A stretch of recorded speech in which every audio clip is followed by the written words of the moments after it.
সকল এটি বিশেষ খবৰ এয়া চাব দৰমহা সম্বন্ধীয় খবৰ আমি আপোনালোকৰ মাজলৈ লৈ আহিছোঁ হয় চাবিসকল য'ত কোৱা হৈছে নিয়মীয়াকৰণ হোৱাৰ পূৰ্বৰ ঠিকাভিত্তিক শিক্ষকৰ দৰমহাক লৈ সৃষ্টি হোৱা উদ্যোগৰ অৱসান ঘটিছে আৰু যাৰ ফলত প্ৰাদেশিকৃত সকলো শিক্ষকে নিয়মীয়াকৈ লাভ কৰিব দৰমহা ডক্টৰ ৰণোজ পেগু আৰু তেখেতে কি কৈছে আহকচোন আমি এতিয়া মূল বাতৰিলৈ আগবাঢ়িছোঁ বিশেষ নিযুক্তি অভিযানৰ অধীনত নিয়মীয়াকৰণ হোৱা পূৰ্বৰ সমগ্ৰ শিক্ষা অসম ঠিকাভিত্তিক শিক্ষকসকলৰ দৰমহা প্ৰদানক লৈ সৃষ্টি হোৱা উদ্যোগৰ অৱসান ঘটাইছে শিক্ষামন্ত্ৰী ডক্টৰ ৰণোজ পেগুৱে বিশেষ নিযুক্তি অভিযানৰ জৰিয়তে নিয়মীয়াকৰণ হোৱা শিক্ষকসকলৰ দৰমহা প্ৰদানৰ ব্যৱস্থাক লৈ একাংশ শিক্ষকে উদ্বিগ্নতা প্ৰকাশ কৰি বিভিন্ন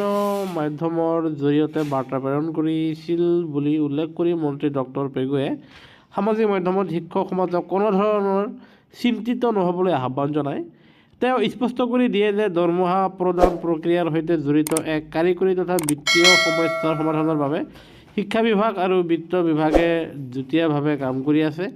এই বিষয়টোক অত্যন্ত অগ্ৰাধিকাৰ দি শীঘ্ৰেই সমাধান কৰা হ'ব প্ৰক্ৰিয়াটো চূড়ান্ত পৰ্যায়ত থকাৰ কথা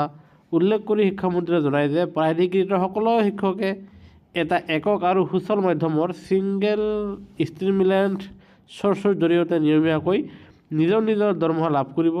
আৰু যাৱতীয় ব্যৱস্থাবোৰ সম্পূৰ্ণ নোহোৱালৈকে শিক্ষক সমাজক ধৈৰ্য আৰু আস্থা ৰাখিবলৈ তেওঁ অনুৰোধ জনায় আৰু ইতিমধ্যে বিভাগসমূহৰ ফালৰ পৰা শিক্ষকসকলৰ যি তেখেতসকলৰ নিযুক্তি সম্পৰ্কীয় এপইণ্টমেণ্ট লেটাৰসমূহ সংগ্ৰহ কৰি থকা হৈছে আৰু আশা কৰা গৈছে যে শিক্ষকসকলে এইকেইদিনৰ ভিতৰতে তেখেতসকলৰ দৰমহাখিনি মুকলি হ'ব সেয়েহে